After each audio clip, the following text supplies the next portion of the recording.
Rug here, coming at you with another video review. And today, as you can see, I've got a big one.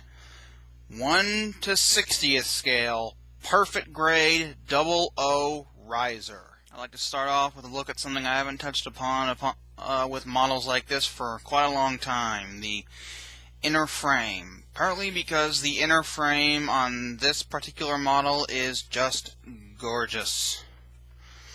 As you can see, there's not a whole hell of a lot of detail on it, or not the detail, the different colored parts. It's all mostly just black, but there are these little strips that are supposed to be the little cables that transmit GM particles, and they're all mostly on spots that you're not going to be seeing once all the armor is on. There's also a lot of detail, for example, vents here on the face. If my camera will focus.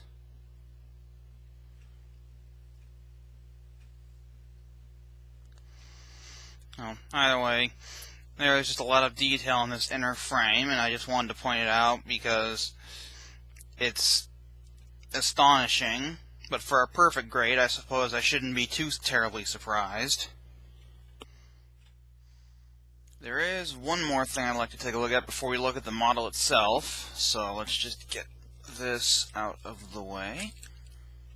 Hopefully without knocking the camera down.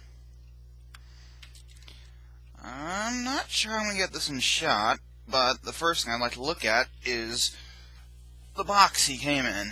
This big, gorgeous, beautiful box, which, as you can see, is absolutely huge. Last I checked, I think it measures about probably a foot and a half in width, and then probably about a good 6-7 inches in height, if not more. And of course, it's so thick. Also has this nice handle to carry it with.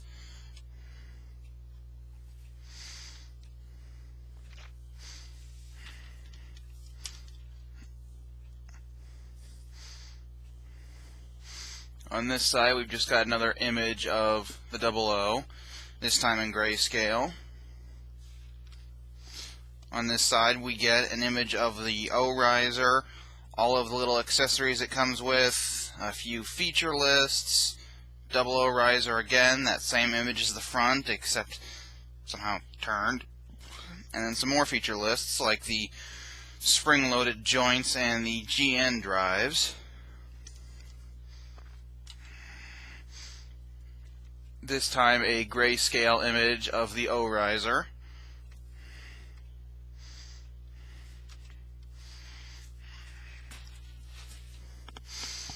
Bottom doesn't really have anything on it. And the top just has that same image again.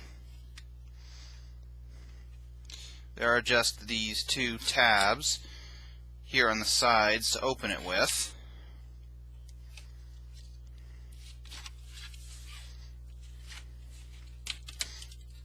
Has multiple flaps.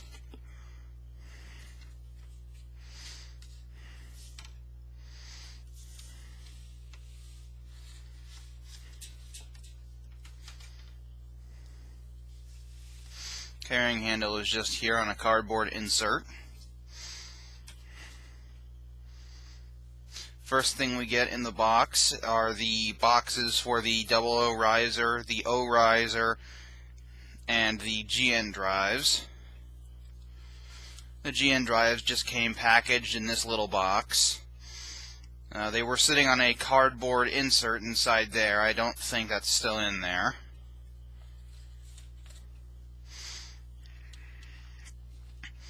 See if I can get this out. In the O riser box, if I can turn it around the right way.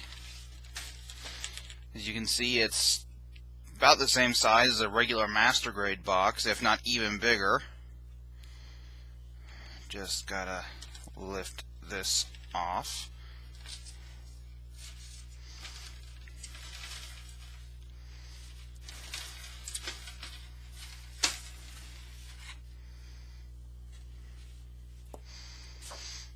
And inside you obviously get all of the runners that hold the pieces, with a little divider there. The pieces were surprisingly large on this one. For some reason, for a perfect grade, I expected them to be just a bit smaller. One moment, the cable for the camera's caught. And of course, it being a perfect grade, there are a lot of runners. To my surprise, the GN Sword 3, or 4, the big one, actually came in the O-Riser box instead of the double O-Riser. I'm not certain why that surprised me, but it did. Just move this aside.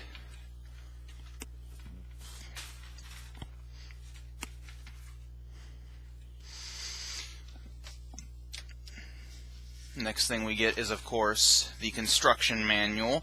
Not the instruction manual, the construction manual. Just has some very basic Gunpla building pages on how to build the thing. Very thick book. You can almost beat a goat to death with it.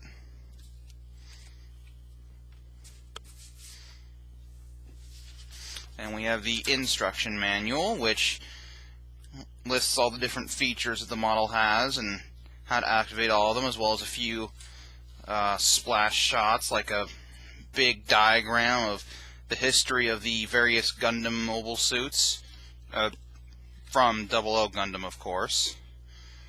A whole bunch of stuff that I can't read because I can't read Japanese quite that well.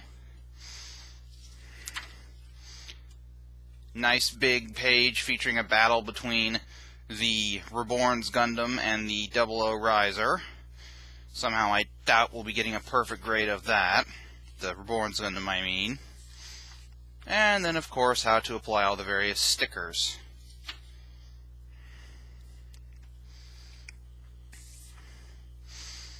And lastly, we have the box for the 00 Gundam itself,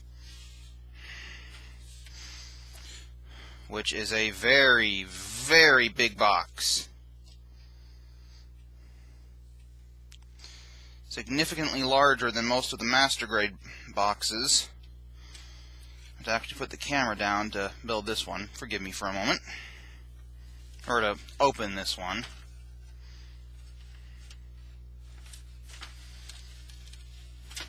Well, before I forget, just like the O-Riser box, this features a few line art diagrams for the 00 Gundam. The O-Riser box features them too. Of course, this one features a whole lot more runners, since it has to build the mobile suit, not just the little flyer. I'm surprised there are still polycaps left over. You'd think this would be designed specifically with this in mind, but whatever. And yes, I did use the foil stickers and not the dry transfer. I'm sure a bunch of the hardcore Gunpla elitists out there are going to lose their minds over that, but I've just not gotten quite good enough with rub transfers or dry transfers to confidently put them on this model without completely destroying it. Right, so with that done, I'll get all this packed up and then we can move on to the 00 Gundam itself. Right, well, to start this thing off, I'll do a size comparison with a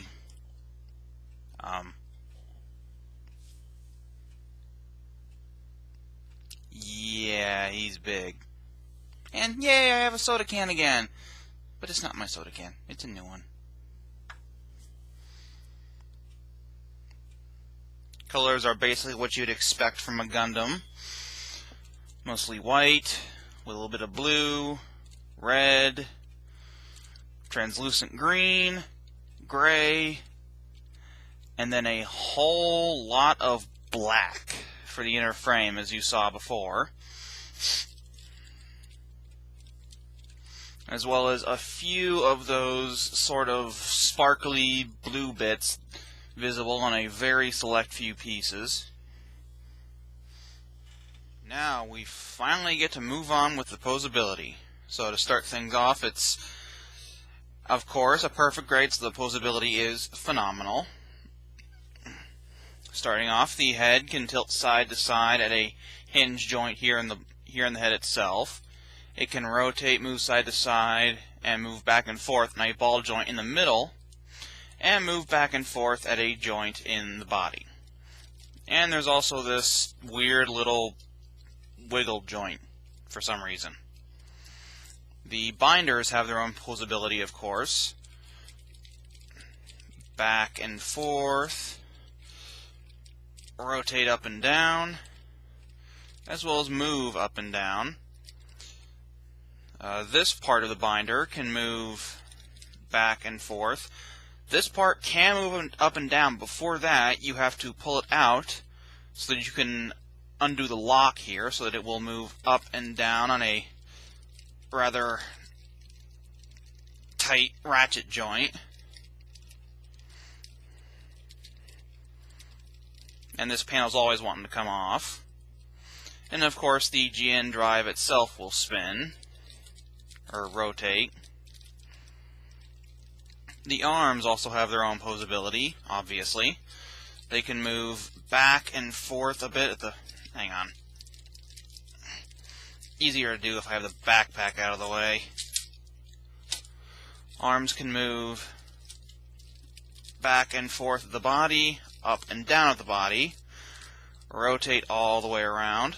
Shoulder armor can move up and down. One thing to be careful when you're posing this guy is this little piece right here. It's what holds this little strip of that clear or that translucent blue plastic on, and if that comes off, it springs right off. I had to do some modifications and some gluing to make it all stick together okay, and even now I'm not entirely certain that it's going to hold together. Anyway, the arm can move in and out at the shoulder, but it has one of those spring-loaded joints I mentioned. You have to depress this part right here, and then the arm will move out. It can move out that far. Can also rotate all the way around just below the shoulder. There is another spring-loaded ratchet joint here. You have to depress the green GN condenser. It will allow you to bend the elbow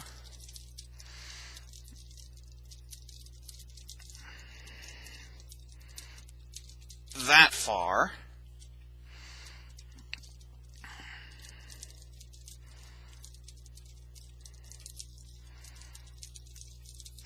There is a ratcheted joint.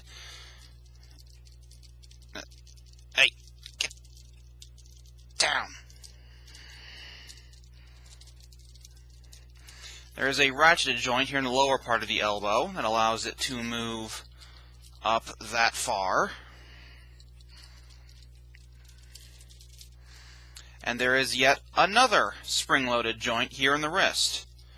You have to depress this panel right here, but doing so will enable you to move this blue part back and forth. The hand is on a peg, so it can move, it can rotate side to side, move in and out, and then every single finger is individually articulated, can bend fully, and move independently. So of course you can get very neat poses like this, and of course the always important middle finger. Another thing is that the yellow vents here can move up and down, as well as these blue panels moving side to side for some reason. Of course the cockpit can open. Just pull this panel out, and then fold up this panel, and inside there's a little figurine of Setsuna. And for some reason this panel here can wiggle up and down. Now there is a lot of poseability in the torso. It can move side to side, just like that. It can rotate, as well as move back and forth quite a lot. And then the lower part of the torso can rotate side to side as well. The front skirt, as you just saw, can move up and down, rotate, and wiggle on a ball joint. These two pieces can actually slide out to move forward and back. The side skirts can move up and down, rotate, and then they have an extra joint right in here to move up further for different poses.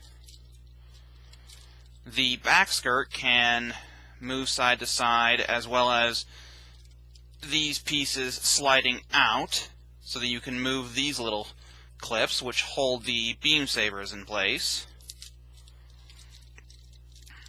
This panel here can slide open. That's for later.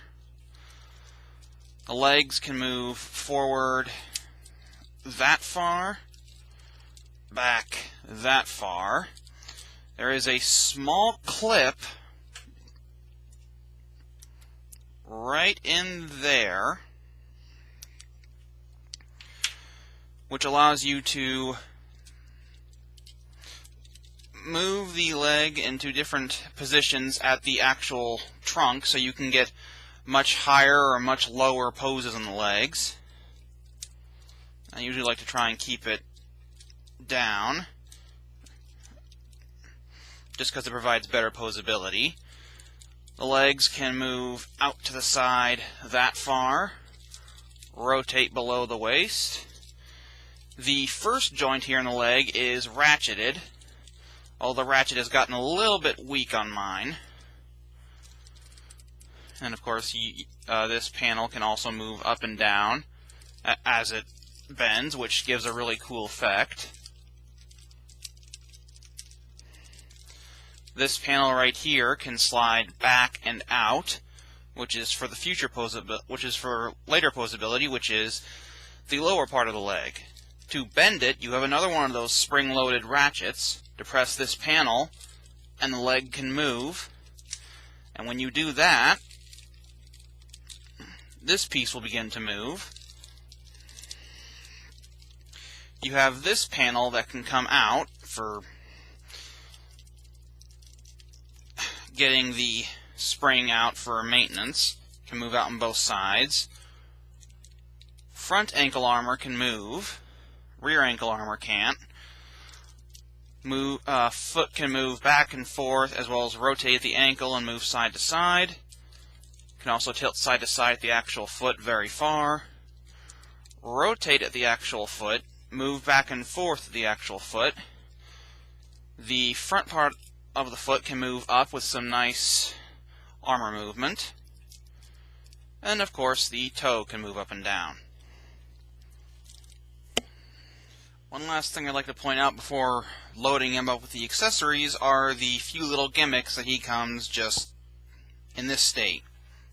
The first is one that's been seen pretty much everywhere, and that is the GN drives. As you can tell, the top portion here moves a little bit, and that's because the camera will focus.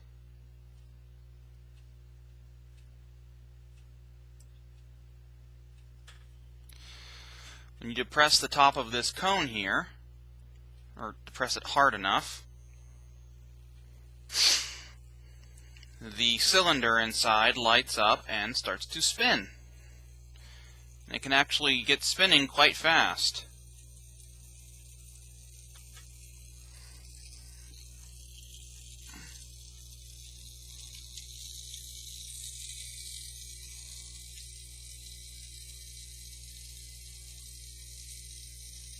Come on. And of course, both GN drives feature that gimmick.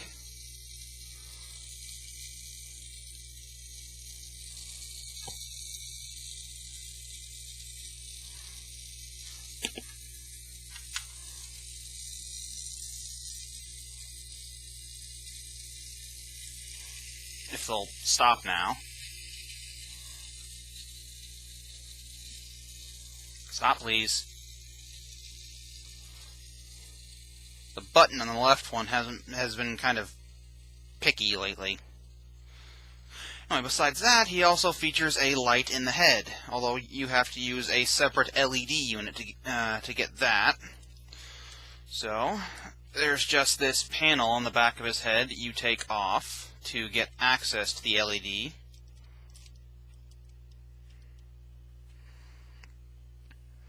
And of course, that's the LED unit in there. It is possible to turn it on while it's inside his head, but it's easier to do when it's not inside his head. Right, sorry about that, but here we have the LED and its mounting unit. This little plastic case just sits on top like that. And there is a little switch down here. And you just flick that and it turns the LED on. I don't think the contact is perfect in there, so that's why it kind of flickers. But once you get it in the head, it's not too bad. Well, normally. If I can get it back in the head. So there he is with the LED unit back in his head. So just put this panel back on to cover it up.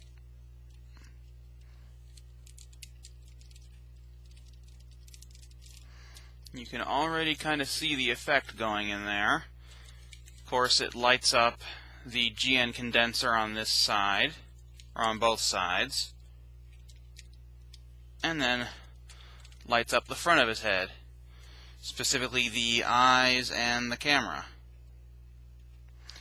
Now this thing doesn't come with any stickers any foil stickers that have the words and the eye carved out, so I had to go in there and try to carve them out myself as best I could. The effect is good, but less than perfect. So with that out of the way, I'll get all this turned back off, and then we can move on to the accessories.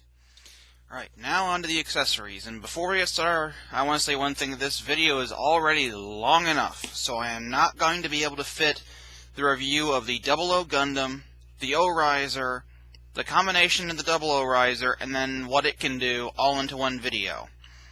So I'm going to split it into, at the very least, 2 parts, maybe 3, depending on how long the review of the O-Riser drags on. So, moving on into the accessories, just keep that in mind. There is going to be a second part, or sequel to this video, uploaded later. So, let's get started with the accessories. The first and undoubtedly simplest of the accessories are the beam sabers, of which he has 2. Unlike most beam sabers for this guy, depending on the different scales, they're not just bricks. They actually have different little features. They do come with 2 very large translucent pink beams. Just stick the large post into the very large port right there. And of course, he can equip it. And interestingly enough, the tension the fingers provide is enough in and of itself for him to hold it, but they do add a little bit of extra security for holding it. If I can get his hand back open. There are little tabs here on his palms, so just put one of these slots onto that tab to look over the camera to get it in just right. And that in itself is strong enough, but of course to make it look good you can curl the fingers around just like that. As you can see, it doesn't matter what you do, it's not going anywhere until you pull it out of the hand. Despite being such a secure connection, it comes out fairly easily. They, of course, can be stored on him. There are these large posts here on his back skirt. Just slide the beam saber handles onto those posts. Just like that. Now I can show the poseability of this off a little bit. It can move out to the side that far, of course, and then if you take this little piece and slide it out, you can get even more upward movement, which is pretty neat.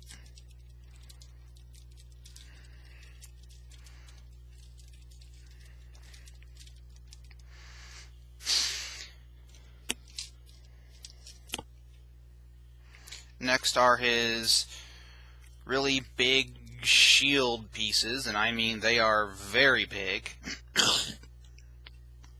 They go up to his first knee joint.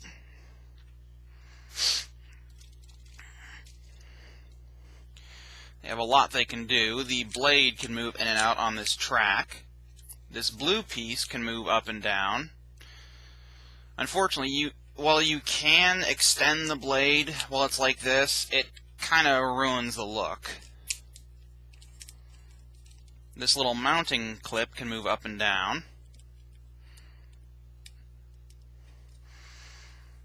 And of course he can equip it. This tab here just goes into a slot on his arm. So all you need to do is, to get it ready, just go like that, and that gets it ready to be mounted. There is just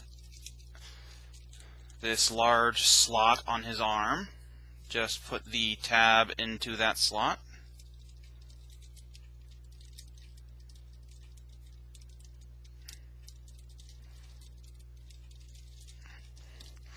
There you go.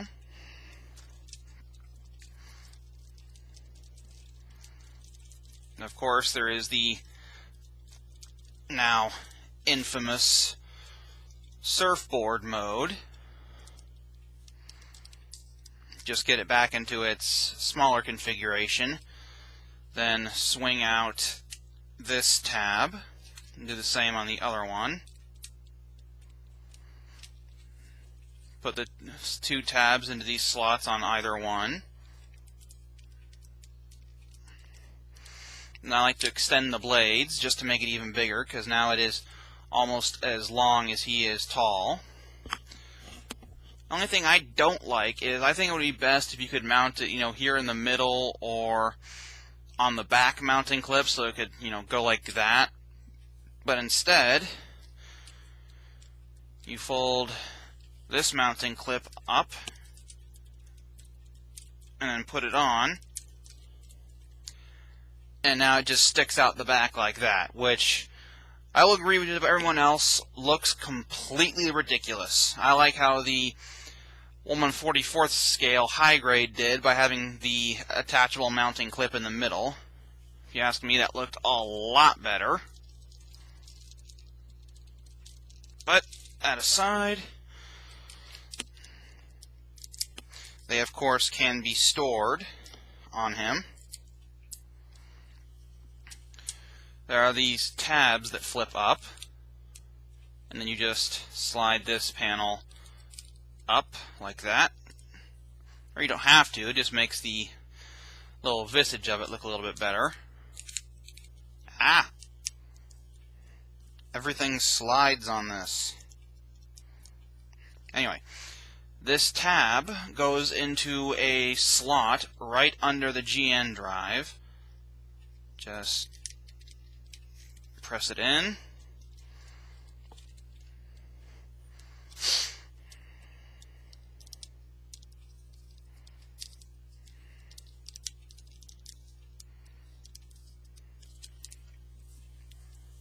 And press it in. And unlike some people, I do think that looks actually quite cool. Sadly, the blades here don't turn with the GN drive, they just sit still. But still, it's a neat little appearance. And lastly, he has the GN Sword 2 or 3 or whatever weird-ass number we're up to at this point. And he has two of them, very long, dark gray, blue, white, and a little bit of clear plastic, along with this shiny chrome plastic. Looks very cool. It of course has two modes, the sword mode and then the rifle mode. To get into the rifle mode, just turn the blade to the side, fold down this guard, and then bring down the grip. Not too bad. You can hold it in either mode. You're supposed to use this slot for the sword mode. Just get the slot into his hand. And again, like the beam sabers, the tension of the slot itself is enough to hold it on there. You can get him to hold it with the upper slot, which I think personally looks a little bit better. It just takes a lot more finagling.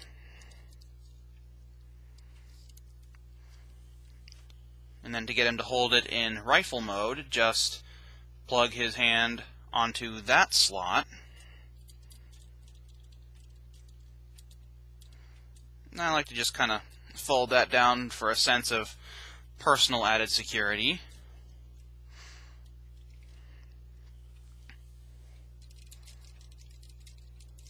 Come on, let go. Thank you. Of course, they do have their combined mode. Both blades have a tab that folds out here. And you can fold out the tab on either one to combine them. It doesn't truly matter. But then you just take this little mushroom tab, slide it into there, and you get a double-bladed spear, naginata, whatever, screw your stuff up thing. That's even longer than he is tall. Of course, he can't hold it with the same tabs, or the same slots there. And these actually come with their own sub-accessories. These very long, clear pink beam effects. Now for this, you actually want to turn the blades sideways while still in sword mode, or you can just, leave them like that if they're in gun mode.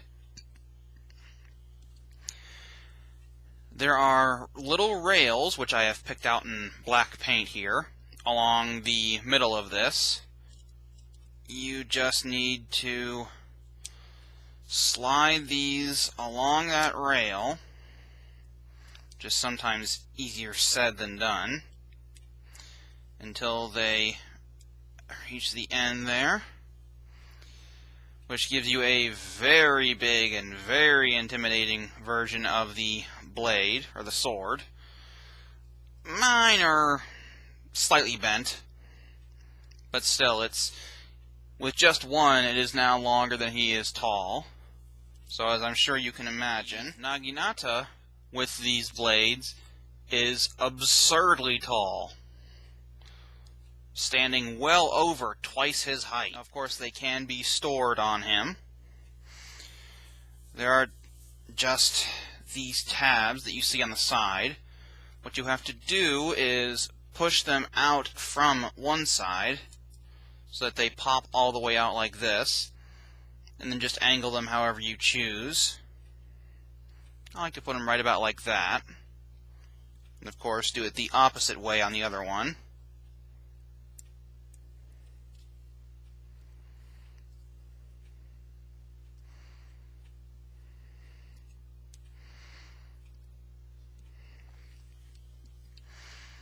And then, as I showed before, on his side skirts, there are these panels that open up.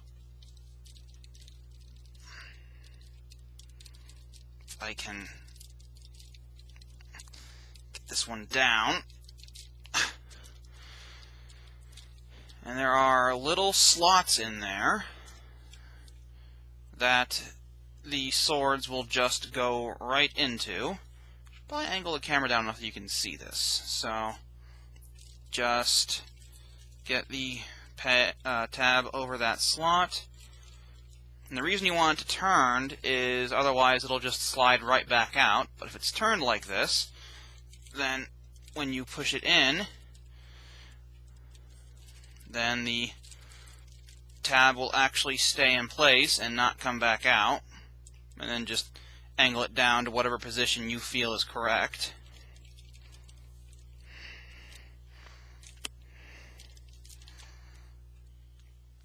And there you have the 1/60th scale perfect grade 00 Gundam with all of his accessories stored and his little gimmicks on, as I'm sure you can hear. So this concludes the first part of the review, which covers the 00 Gundam itself. In the next part, I'll cover the O-Riser, and then if a third part is required, that will cover the combination and what the 00 Riser can do. So, see you then.